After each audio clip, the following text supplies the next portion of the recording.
Hello Taurus, welcome to this reading. My name is Zane and we are going to be taking a look at the current energy for the sign of Taurus for the middle of January. Now Taurus, do keep in mind that this is a general reading, so take the messages as they resonate, drop the ones that do not, and also check out your sun, moon, and rising signs.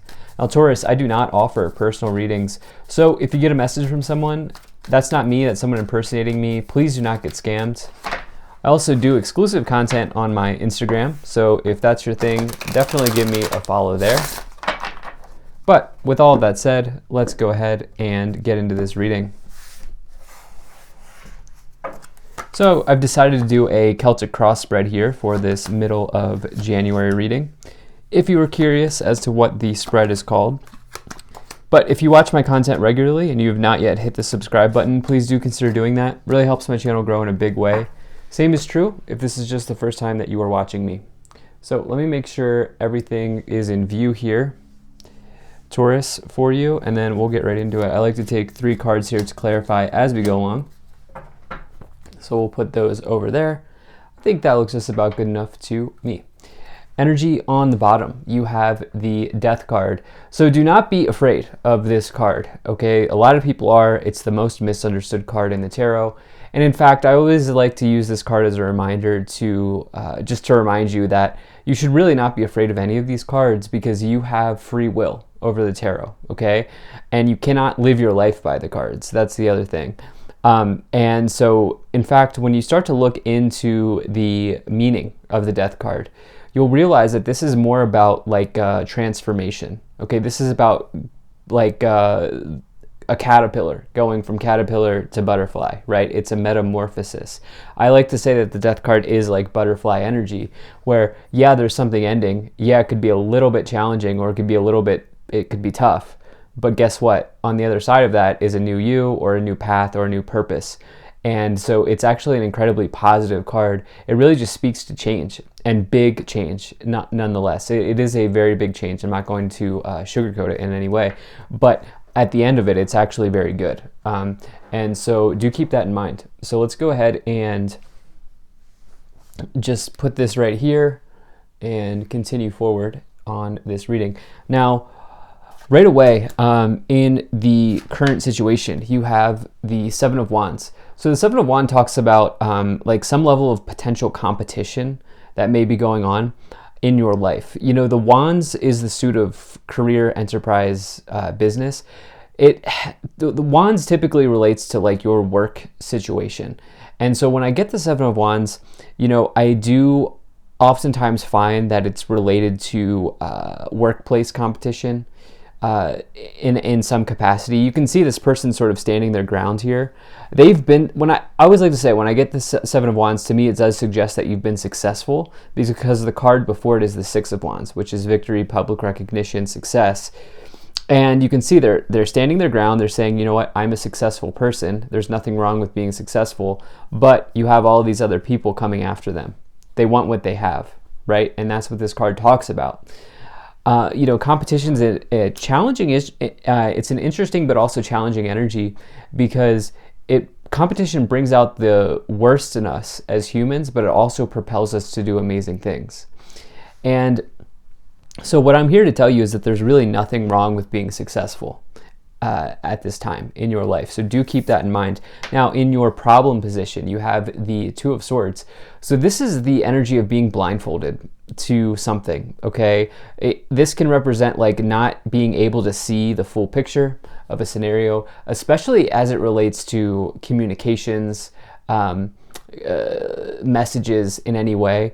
This can represent an injustice, the Two of Swords. I do actually feel like potentially someone did you wrong in some ways, and I almost get the sense that you're going to stand your ground with this person.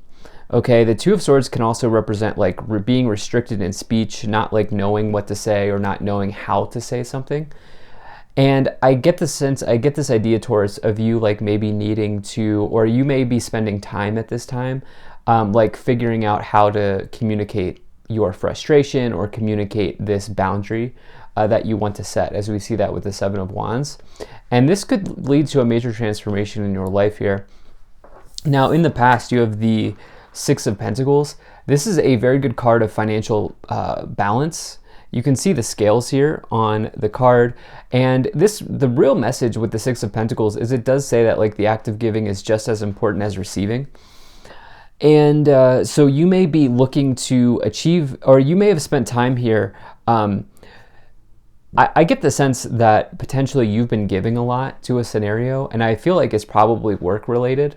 Like you might be like passing, like somebody may have passed off their work to you, or you may have been taking on somebody else's, you may have been taking the slack for someone else. Like you may have been taking on someone's work or something like that. Like you may have taken more on, and now it's time to balance. And, you know, this could also just be on a different level, like outside of this sort of storyline that we're getting around workplace competition. You could be taking a look at your budget at this time and saying like, where do I need to trim? Where do I need to sort of maintain harmony and balance in my money situation as well? That could certainly be coming in here. Now, in the future, you have the Seven of Cups. Seven of Cups talks about like an overwhelming feeling because you have all of these choices and options at hand. You can see every cup here on the card has a different option, and choosing the right option leads to a feeling of overwhelm or confusion even with the Seven of Cups. However, it can also represent that you have a lot of options available. You know, you have a lot of choices that you do have, which is also a great thing. Like you have a lot in your back pocket to choose from, right? And yeah, so the other thing when I get the Seven of Cups, especially when you get a Six of Pentacles with it as well, I always do like to warn you to be careful of speculating. You know, not financial advice, but like, yeah, that's just something that I would say, like gambling, speculating in the markets, like just be careful. I'm not telling you not to invest. It's a very good idea to invest, but something that, yeah. Now, I do feel like there's maybe also like a lot of hands in the cookie jar, if you will. Like there are a lot of people who are trying to tell you, like maybe nudge you or something like that, like trying to get you to do something. Like I'm getting this energy of your energy being over, like stretched too thin or something like that here. Now in your conscious awareness on your thoughts, you have the Ten of Swords, which is some sort of ending in your life. Now the Ten of Swords is a challenging card because you know, many people view this as like the most challenging card in the tarot, and I wouldn't like argue with that. It can be, it depends though. I like to look at it, it's an ending, okay, there's no doubt about it. You do have two endings here with the Death card and the Ten of Swords, but the way that I like to read the Ten of Swords is it provides you with an opportunity to release yourself from whatever is no longer serving you. Okay, so you can view this as a necessary ending, but an ending nonetheless, right? And it also does say that I feel like you get that the worst is behind you as well when you have that Ten of Swords. But I also feel like you like cognitively know that something's ending with somebody. Like you're aware that there's an ending coming. Now in your subconscious awareness here, what you can't see, the hidden in the you could say in the intuition, you have the Moon. And the Moon is a card of intuition. It's a card of potentially like subconscious fears. This does represent the subconscious. Maybe you're resenting someone. Maybe somebody said something to you that you're resenting, which I think is like a normal thing. But there is something around the subconscious here. I would really pay attention to the messages that are coming in, especially through dreams and through situations like that. The Moon also says that potentially there's deception here, or something's not as it appears. But really, I feel like you already know this. Like if there's deception at play, I feel like you already know that. I'm getting less about deception and more about you intuitively figuring out the way to handle a conversation with somebody, I think is probably what's coming in. And you'll probably get dream-related information about this.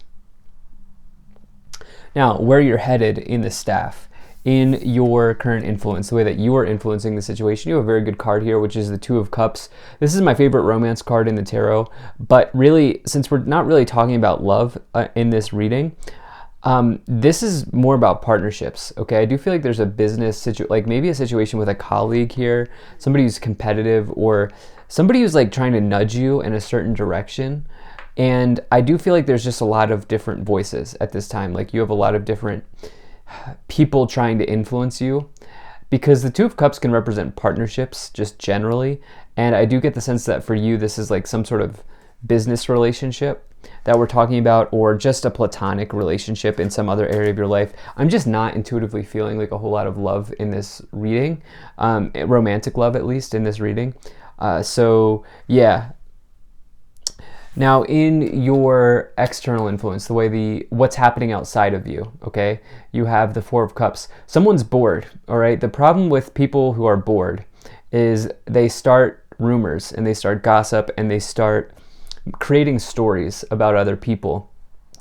And this could be what's going on here, where just somebody else is not having the success that you are when you have that Seven of Wands. You could also, on a different level though, if it's not relating to this person, the Four of Cups can say that there's this alternative option or opportunity here. You can see the hand offering the cup. There's something that you're missing, and it does warn you to be careful that you don't miss out on opportunities. So that could certainly be at play here as well with the Four of Cups.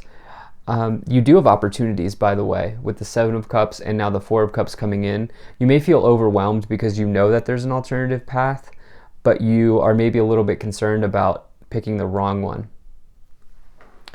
Now, in your hopes and fears, you have the Queen of Cups. So the Queen of Cups is a big card of intuition, okay? It's probably the most intuitive card outside of the High Priestess. The Moon's a big one as well, but the Queen of Cups is somebody who is I like to say it's like the traditional therapist in the tarot. It doesn't really make sense in this reading. It's more about maybe a trusted friend or ally. So I would say that with the Moon's influence, with the Four of Cups, with the Two of Cups, the Seven of Wands, and the Two of Swords, I would really stick to trusted friends. I would maybe even talk to somebody outside of the work environment or somebody outside of this situation that we're reading here, and get their perspective on something. And I would also just say that you may be fearful because you may have trusted somebody with some information, especially in the workplace, and you may be fearful about that at this time.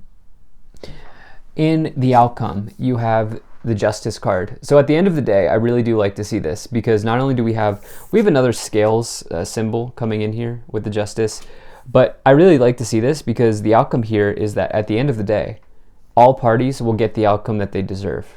That's what the Justice card says, okay? Because it says that whatever actions and steps you've taken, that's the karma that's kind of being rendered and played out, right? And so if you have acted with integrity, it's a very good card. If you have not, it can just be a little bit of a warning that hey, this is the message. I don't think you're the one here who, I'm on your side here, Taurus. I don't think you're the one. With this Two of Swords, that's an injustice typically being done on you in the problem position especially. So I almost feel justice will be served, and I'm not saying that in I'm not wishing harm on anybody. That's not what I'm saying. But I'm saying everybody will get the outcome they deserve. Justice will be served, right? That's kind of the message here. And yeah, that's kind of what I feel. So let's go ahead and start to clarify this even more. All right. Okay, very nice. So you have very good cards here. So you have the best card to pull in the tarot, which is the Sun. I definitely like to see this after the Moon. By the way, the Moon can represent temporary situations, something temporarily not being as it appears. It comes and goes like the phases of the Moon. But you have the Sun next to it. And you know what's interesting here? The Sun by default is abundance, joy, happiness, is the happiest card in the tarot. But I recently learned that the Sun also is a card of truth, because the rays of the Sun will burn anything, will come down and burn anything that is untrue or untruthful. And so you have these two cards of truth here with the Sun and the Justice card. When I say, you can think of the Sun exposing anything that's not true, right? The sun ray shining a light on whatever is wrong and opening that up. And so I definitely like to see that here. You also have the Page of Wands and the Knight of Wands. The Page of Wands talks about, this is very good, okay, by the way. These cards come one after the other, Page and the Knight. And the Page of Wands can represent a job offer. It could also represent a download of information. But it could also represent just good news generally coming in. And the Knight of Wands talks about a change in residence or moving location. But in this case, it could mean that you're moving job. Okay, you might be moving your job, or you might be taking on another job. Remember, you have a lot of options here with the Seven of Cups, and you want to be careful that you don't miss out on an opportunity with the Four of Cups. But this is a very good combination for this reading, because this is about the Wands, which is about enterprise and career in this situation. The Knight of Wands is also a Mavericks card, and it says that you have like you're a jack of all trades, or you have a lot of things that you're good at doing, and you have a lot of things that you can bring to the table. So let's see what else we pull here. Let's pull some additional messages. Okay. I think that's probably the other card that we want to take. And okay. Let's see what else we get. So you have yes, which is the yes with the exclamation point is the big yes. You have be assertive. Okay, look, there's something around you asserting your being confident here and saying like, no, I'm taking a stand. I don't believe in what you just did or what you just said there. And you also here have, yeah, look at this, take action and within the next few weeks. Do not miss out on an opportunity here, Taurus, with the Four of Cups, take action within the next few weeks, be assertive, and yes. I think you're going to take an opportunity. Do double check paperwork. And if you do this, double check paperwork and like the contract and everything, because we are in a Mercury retrograde. So please do double check things. Okay, so you had a bunch of cards that wanted to come forward here. So you have despair, bad health, imprisonment, privileged lady, concern, and courtship. What was this other one here? Yeah, no, that makes sense. So like, here's the deal. The health of a relationship is not going very well between you and a colleague or between you and another person. Privileged lady in their detriment, which with despair, false person, concern, and bad health is absolutely in its detriment, would be somebody who's a gossiper or somebody who's just like bored, like literally bored, especially with false person. Okay, that's somebody who's like just starting stuff. And the imprisonment and courtship card, you're getting out of this situation here that you feel trapped in. Okay, I do get the sense that like whatever this area of competition is in, whether it's your workplace or another situation here, you're getting out of this situation here because there's somebody who says, whoa, Taurus, we really like what you have to offer. With the courtship card, someone coming forward and saying like, you could really bring a lot to the table here. And that is especially the case as you have the Knight of Wands, Page of Wands, and the Sun clarifying. So I love the way that this is sort of wrapped up here. And I definitely feel like there's something coming forward here. You have this journey card as well. Yeah, taking on a new destination in your life, for sure. You also have this wealthy man on the bottom, which is a good card of money, investments paying off, anything like that. So really like this. Thank you for being here. If you enjoyed this, hit that like button, subscribe. Have a great day. Take care. I will see you in the next one.